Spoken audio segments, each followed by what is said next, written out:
Welcome to the Lubbock Lady Podcast. I'm your host, Rachel Smith, and I'm here to celebrate the incredible women who make the Lubbock area the beautiful place that it is. From business leaders to creatives, moms to mentors, we're amplifying their voices and sharing their stories in hopes to inspire, connect, and lift each other up. This is about building a stronger, more vibrant community, one amazing woman at a time. So grab your favorite drink, settle in, and let's dive into a conversation that celebrates the heart and soul of the Hub City. Hey creators, looking for a space where your ideas can come to life? Lightroom LBK is the place to be. It's not just a studio, it's a creative haven designed to inspire you. Whether you're capturing that perfect shot or hosting an unforgettable event, we've got the space and the setup to make it happen. With curated spaces for every kind of shoot and top-notch equipment, Lightroom LBK is where your creativity can really shine. So next time you need the perfect place to bring your vision to life, make Lightroom LBK your first stop. We can't wait to see what you create. Logan Bartels is a local home health pediatric speech language pathologist. She grew up as a coach's kid in the small hill country town of Harper, Texas, and moved to Lubbock alongside her twin sister to go to Texas Tech. She ended up putting down roots after marrying her college sweetheart, and they are now proud parents to their son, Banner, with another baby on the way this fall. They also carry the deep honor of being parents to 4 angel babies. Logan's own journey through miscarriage and motherhood has fueled her passion for walking alongside women in their seasons of waiting and loss. She's excited to help launch a local chapter of Waiting and Hope, a local ministry for women navigating infertility and miscarriage, offering hope, healing, and community. Welcome, Logan. I'm so excited to have you on, friend. You are such a special, special person.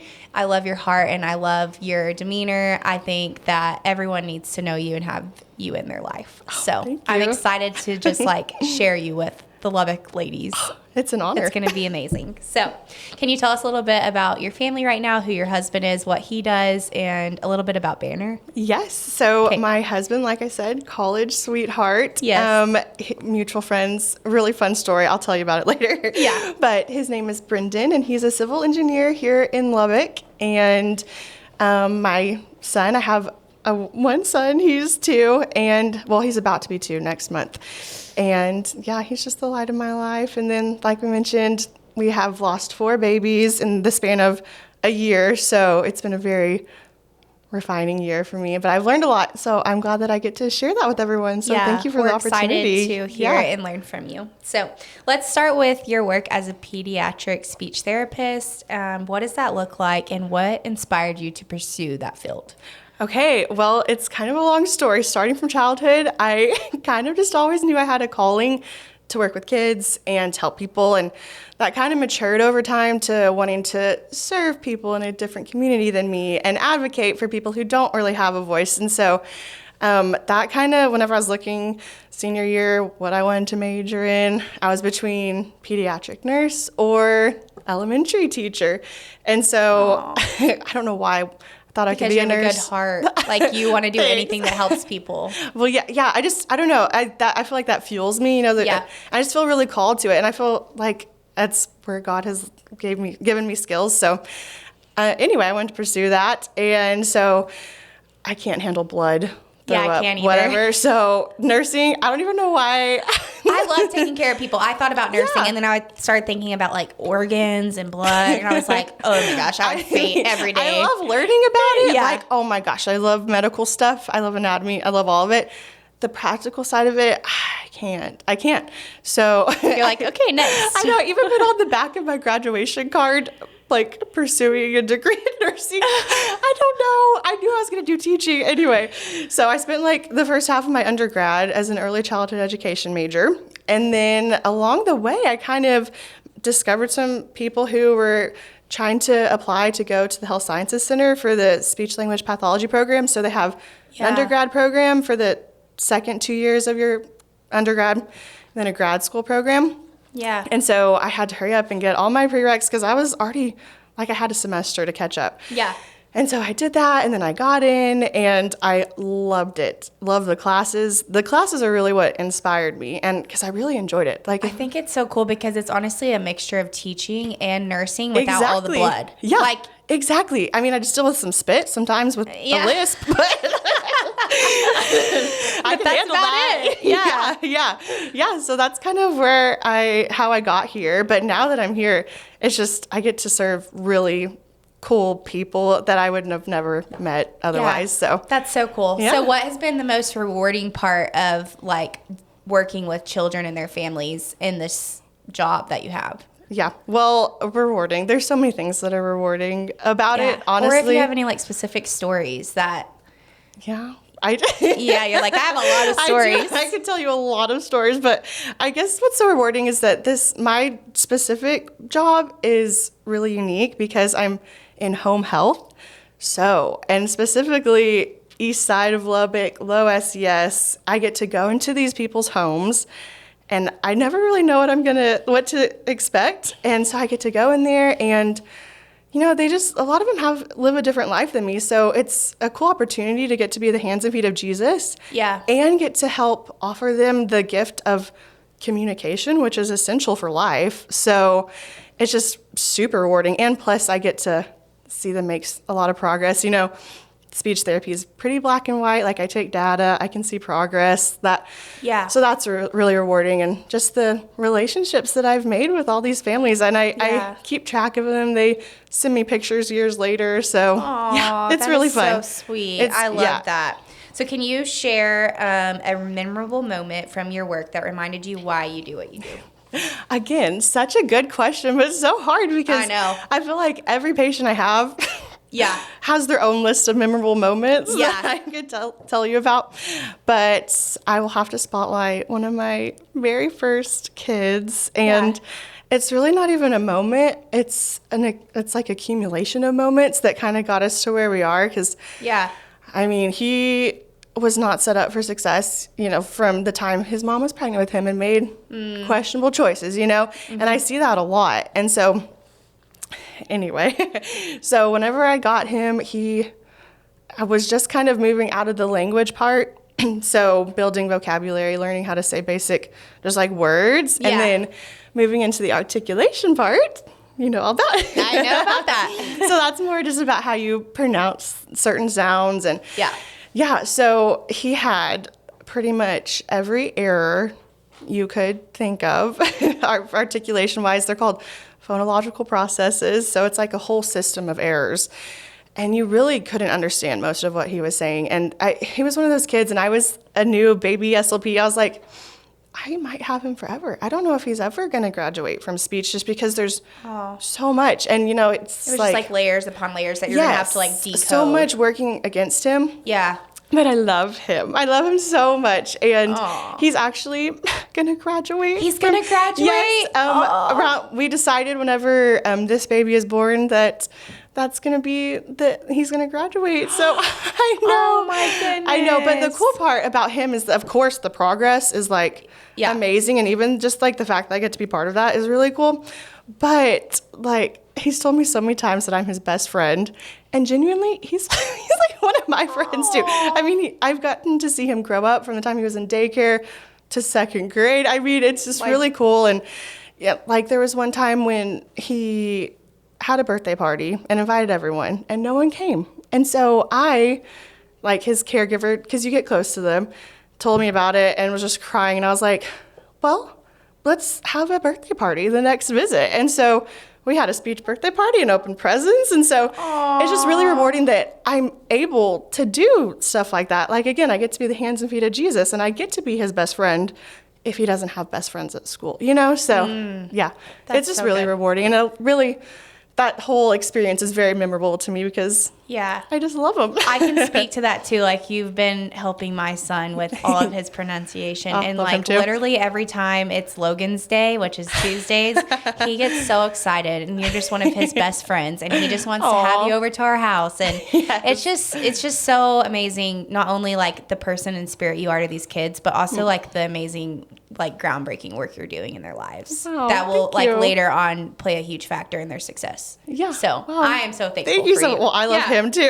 There's just some that you just wake up and you look forward to seeing them, and I'm like, oh yeah, we're gonna have fun today. Yeah, he's gonna be crazy, but I love it. Oh, what? It's no fun if they're not crazy. I know, right? Okay, well, we are gonna switch over to a little bit more of a serious topic now, a little bit about what you've been experiencing the last year. And so we really want to concentrate on this topic to encourage and uplift women who are going through similar things that you've gone through the past year.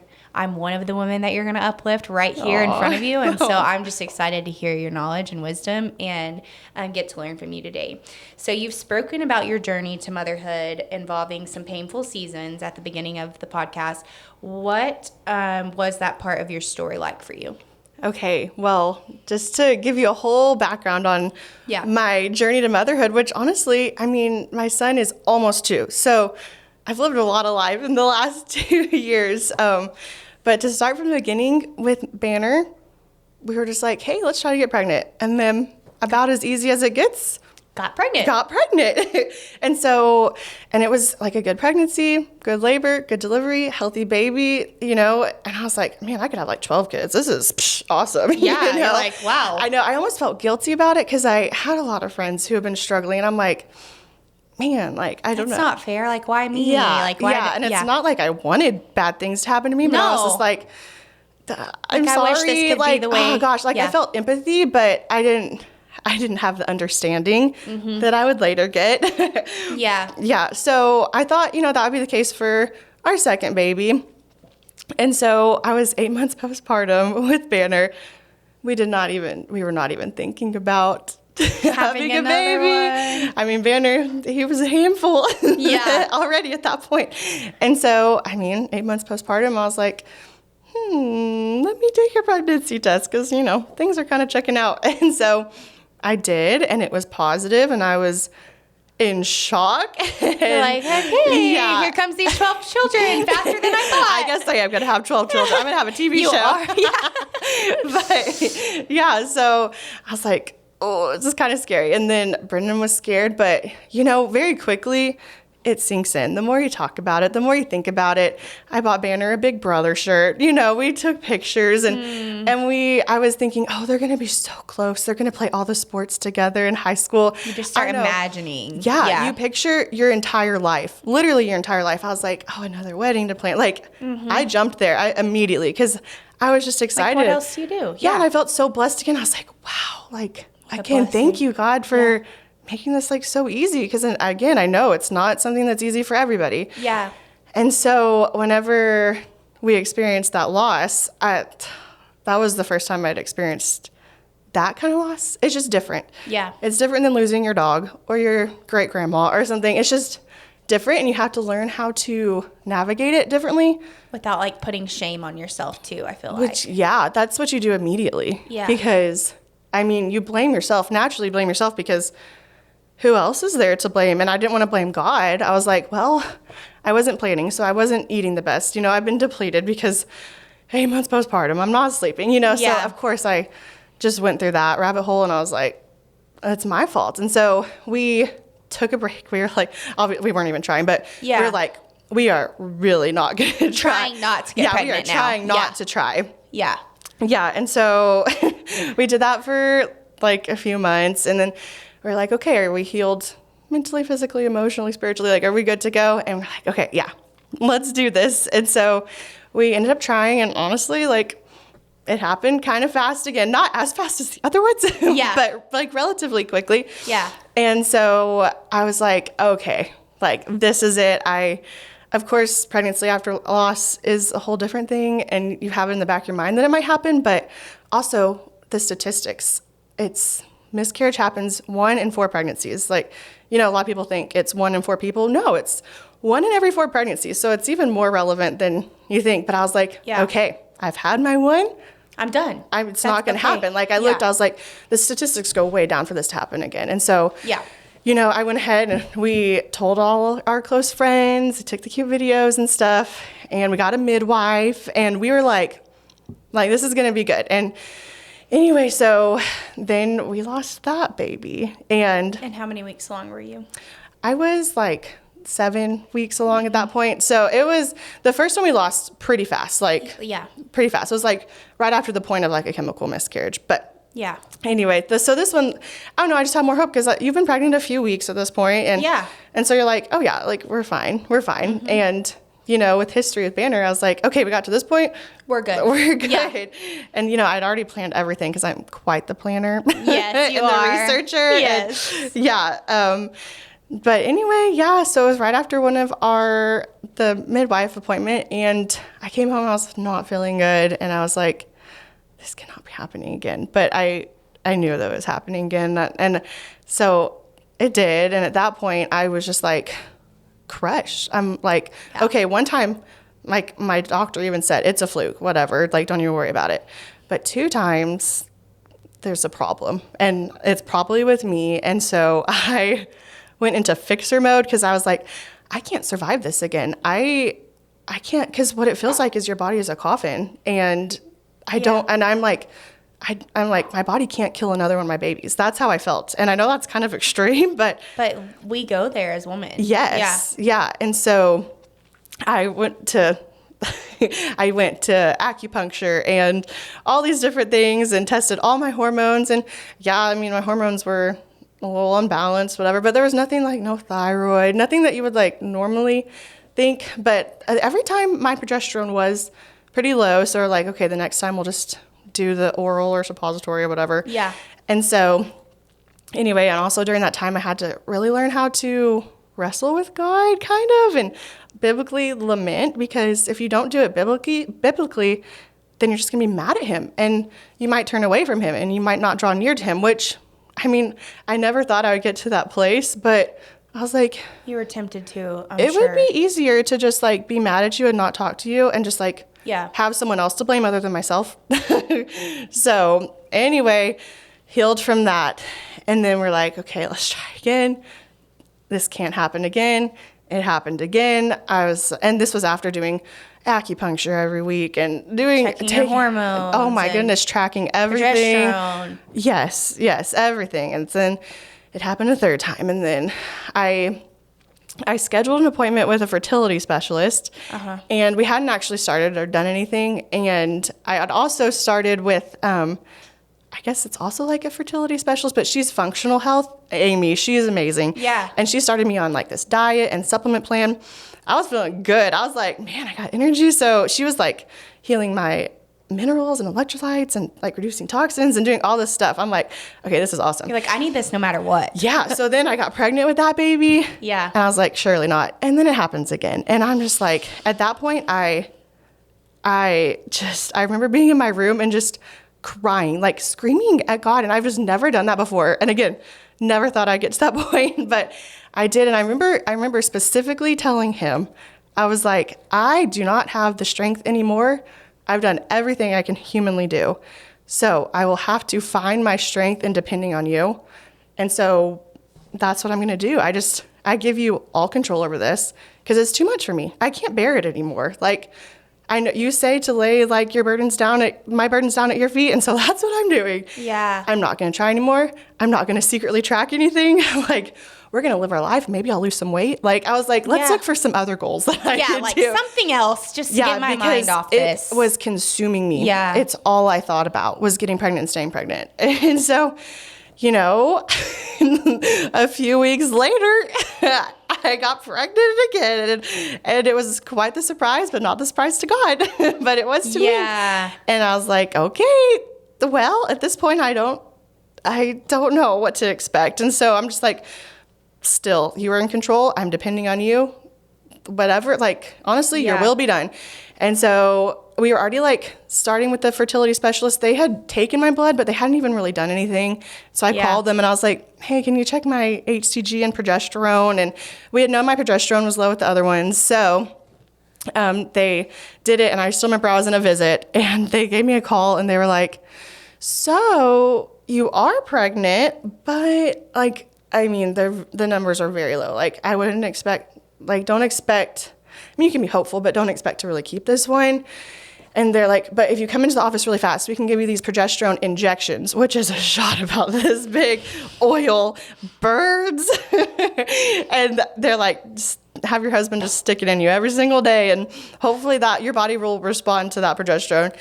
And I was like, heck yeah. So I did it, and we did it, and now I'm in my second trimester with this baby and still just dependent on the Lord through it all. And I just can't wait for this baby to be born and get to tell them all about the journey that got us here, and like how honestly this baby's siblings helped save its life, you know, because if we hadn't known that my body didn't respond to the pill form of progesterone, then we wouldn't have started with the shots right away. But the shots needed to be started right away in order to save the baby's life. And so, yeah, now we're here, and it's so redeeming. And I'm so glad that I get to like tell people about this, because I mean, I was in the thick of it, and I mean, I'm seeing the other side of it. And so now I feel like God has given me a lot of hope and comfort that I can share that I wouldn't have been able to otherwise, you know? Yeah, so that's amazing. That's the long story long. Yeah, well, no, it's amazing. You like answered my next 3 questions already. I'm like, because I was like, the next question is like, what are some like,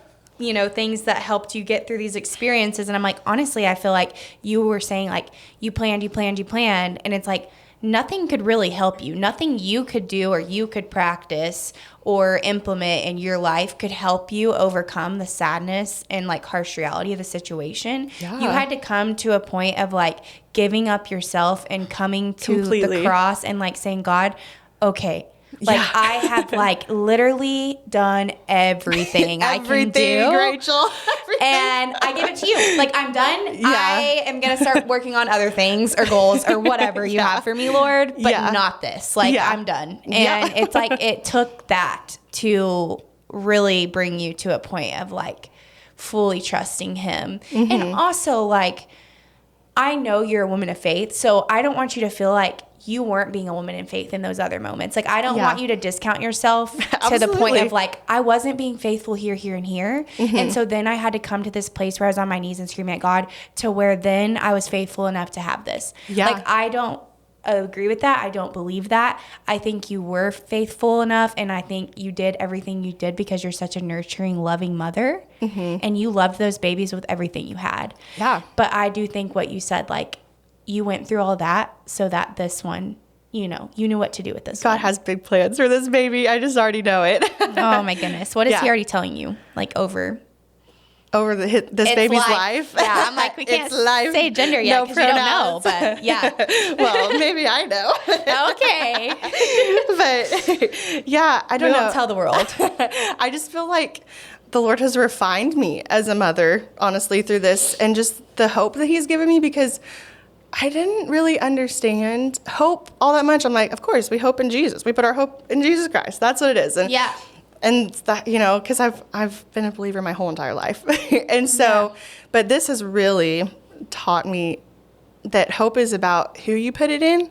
And it's really a mindset, because whenever I put my hope in Jesus and his promise of redemption and healing, and that, like, the truth, which the only truth is, comes from Jesus. Mm-hmm. And not putting my hope in things of this world, which, you know, it's not always bad, because I would put my hope in the fact that, oh, I'm not going to lose this baby. But I didn't know that. That's not one of the ultimate truths from the Lord, because this world is broken. Death happens. Yeah. It's not from him, but he allows it to happen. But he'll always use it, you know, for good. And he does provide that hope, because I know the truth is that because I've accepted him as my Savior, I will spend eternity with him, and I will see my babies again. And that's what I can look forward to. And that's what can give me the joy to, like, get through the hard moments, you know? Yeah, so that's so good. What would you want another woman who's walking through infertility or miscarriage right now to hear from you? So that's a tricky question, because there's no just one answer, and everyone is going to need a different level of comfort. And some people don't respond to how I would need, like what I would need to hear. Yeah, that's so true. Definitely not be what someone else needs to hear. So I'll answer that question as what I would have loved to hear as someone, because I mean, I really didn't know all that many people. I didn't really have a community of people who had walked through the same thing. And so what I would say to myself is that it's okay to feel the weight of the grief and the loss, and not only the loss of the baby, but the loss of the future that you imagine with that baby, you know, like just because I'm pregnant again does not discount, like I still think about those lives and what that would have looked like, you know, because that's a whole different life. And so that there's another thing that one of my friends who lost her baby like a month or so after I lost any of mine. And because I was talking to her and I was like, you know, I kind of feel guilty talking to you about this, you know, because you lost your baby so much later. So I feel guilty even being sad. Like I don't have the right to be sad, but that's just really not the case. And a loss is a loss. That's what she told me. She said a loss is a loss. And all life is important because every baby was intricately and thoughtfully designed by God in the image of God. So that life is valued and has a purpose and is important. Whether you knew you were pregnant for a week or you lost a full-term baby, it's still a life that God created. So yeah, I just feel like that's really important, and that just really helped me because you can't compare yourself to other people, and that's not the point of this community. It's to build each other up. And so also, you're being sanctified through this because God is making you more like him, because who also was sent to this world to suffer in order to redeem the world? Jesus. And who also sent his son to die, so he experienced the loss of his only child so that we can have life, God. And so ultimately, he is truly refining you and making you into the person that you need to be, which is more like him. So wow, that's what I would need to hear. And sometimes, like I said, some people, they're not ready to hear the truth. And that's okay. Like sometimes you just need to sit with someone and cry with them. And that could be more important than hearing that because they might not be ready to receive that. Yeah. It's all about like the stage you're in and allowing yourself to be in that moment. Yeah. Like be where your feet are. Yes. And allow yourself to be there and don't feel guilty for being in that moment. Yes. Yeah. Well, for sure. Logan, Lubbock is so lucky to have you. And I would just say, like, what do you want to tell the Lubbock woman, like both professionally and personally, that the Lubbock community has helped you with? So with this specific thing, I feel like it's very taboo. Like a lot of people don't talk about it. So you kind of had to seek out resources for yourself. But hopefully that's what I can help with, is to kind of cut out the middleman and you can just go right away and try all these resources. But like even just my acupuncturist or my midwife or any of those people, once you opened up, tell them your story and your journey and like your deep desire to be a mom, whether it's infertility or miscarriage or whatever, like they're going to be in it with you and they're going to pray for you. And whenever it does happen, they're going to rejoice with you. And it just makes it so much more exciting. And so sweet. I feel like community really is important. And especially with this, because it's very easy to feel alone and in complete fault. And that can take you to a dark place if you don't talk to people. Yeah, so, community is so important. Community is really important. And Lubbock is just a fantastic place. It has so many, I just feel like there's a lot of like-minded women and everybody just wants to help each other. And so whatever that is, whatever your struggle is, but yeah. I feel like it can be hard to like, I guess, open up to each other because we're such in like a social media generation and everybody like in Lubbock, we get in our car, we walk a few steps in the store, we get back in our car. Yeah. Like, you know, we don't like in Europe and stuff, we don't walk around and see our neighbors and like walk to this store and walk there and just pass people. So it is a little bit different, but at the same time, like if you open yourself up and you put yourself in these communities of women and you seek them out, like you will be welcomed with open arms. Absolutely. It won't be like this like distant thing, but it is something you have to like put yourself out there for, or you will get lonely. Like you will, you know, like you have to go out and meet your neighbor, or you're not gonna be friends with your neighbor. Like you gotta put in some work. You have to put in some work, but like when you do, Lubbock is like the best place. Yeah. So no, I agree. Are there any support groups or clinics or therapists, like some of the things you were mentioning that you would love to like let us know like who they are or what they are? So if anybody's going through similar things, they could reach out. And then also like let people know if they wanted speech therapists with you, like for their children, how they could find you and request you. Okay, well, I'll start with speech therapy. That's a shorter list. I work at Therapy 2000, and it's a local home health company in Lubbock, and it's really an easy process. You can either get your pediatrician to refer you, or you can refer yourself. just send you a Google link, and then you fill it out. It's pretty easy. Yeah. And then, someone will call you, and then you can request Logan Bartels. And then, there we that's go. What we did. I know, and it worked out great. Yeah, it's been awesome. Yeah, okay, so that's for speech therapy. There's also other great resources, but I'm going to rep where I work. Yeah, exactly. Okay, and then I have a whole list because, like I said, this is a year's worth of trial and error and who I liked, who I didn't like. I'm not going to say who I didn't like, but if you want to know, reach out to her. Reach out. Like DMs. DMs, yeah. I'm not going to bash anybody. Yeah. But, and that's a very short list. This is a longer list. I'm sure, But I'll say the first person who was very helpful was that Amy, the fertility, I don't know. Was she a fertility specialist? I don't know exactly. But Amy Dorsett? Amy? Is that her name? No, that's the fertility doctor. Okay. I forgot. Janelle, I think that's her first name. Okay. But this lady, she does all functional testing, and it's all from your house. Oh, wow. And so we have Zoom calls, and she is so thorough and thoughtful, and she made pages of recommendations and supplements, very tailored to my exact needs, because she did the hair mineral test. Wow, the I need to do Dutch that. test, the so many blood tests. I had to prick my finger so many times. That was probably it's worth it. It's worth honestly, it. It's worth it. that was probably the most painful thing of all the procedures I've had. The finger pricking. Even over the big shots. Oh, I would take the big shots any day. No way. No, you don't understand. I even had to have my friend grab some of the NICU needles or piercer. prickers. Yeah. It's a one-use thing, and all 10 fingers. I don't have bloody fingers. Anyway, okay, so Amy. Okay, we'll link all these too because she's going to go through a long list, so we'll put these all in the show notes. Yes, and her business is called VBA Wellness. Okay.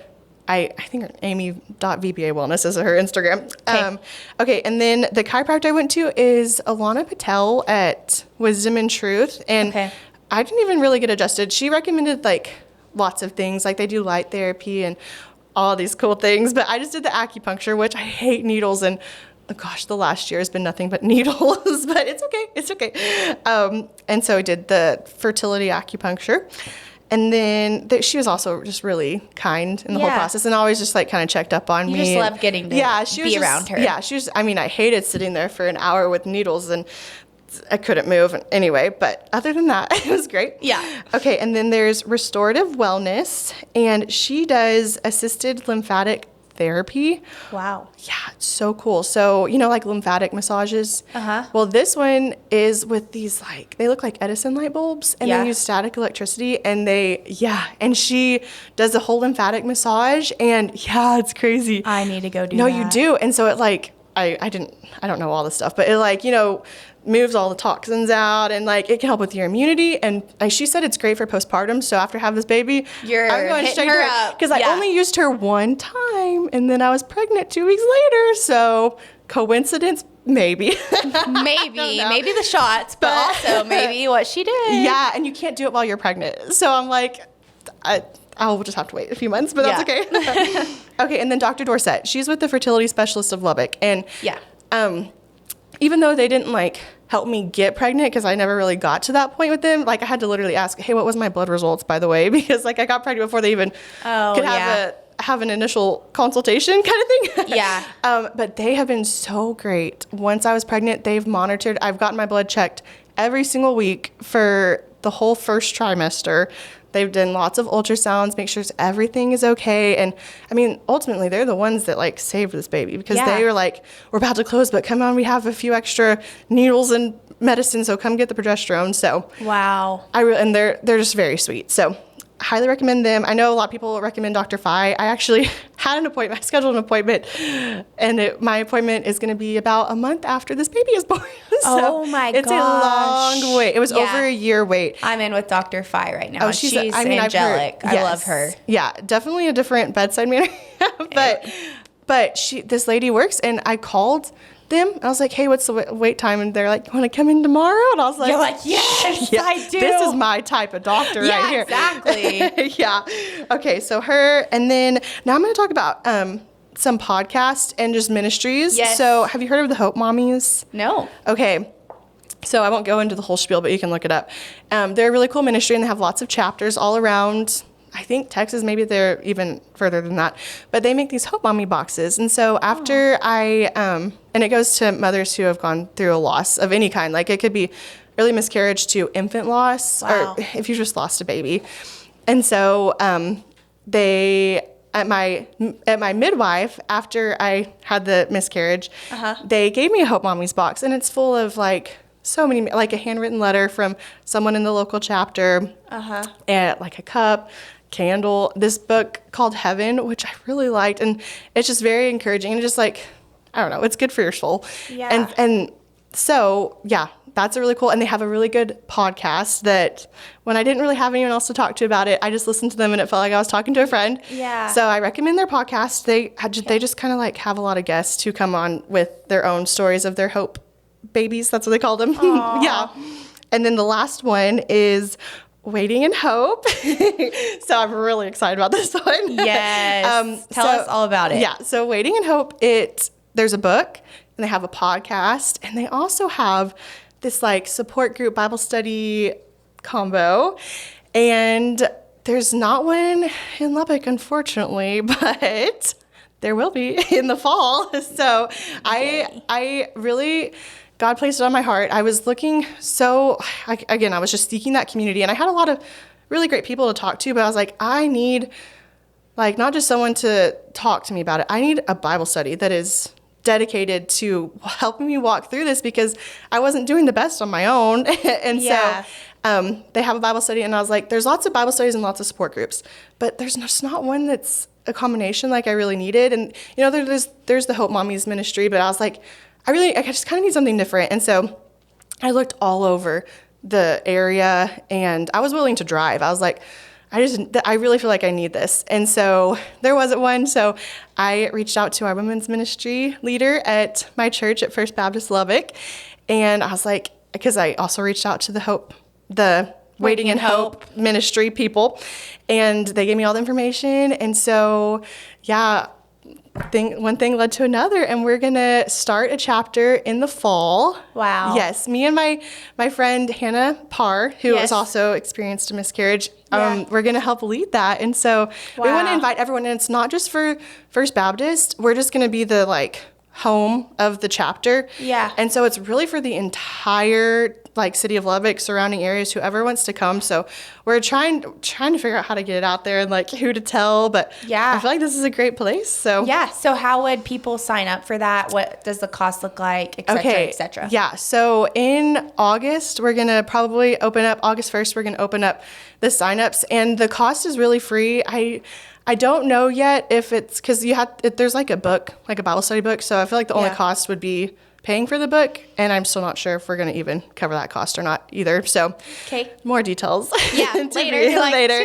This is very fresh. This is very fresh. I started this process before I was even pregnant, and now I'm like, okay, when we actually start this, you're going to have a baby. I'm going to have a baby the next month. Wow. Yeah, so lots to look forward to in the fall, but I'm really excited.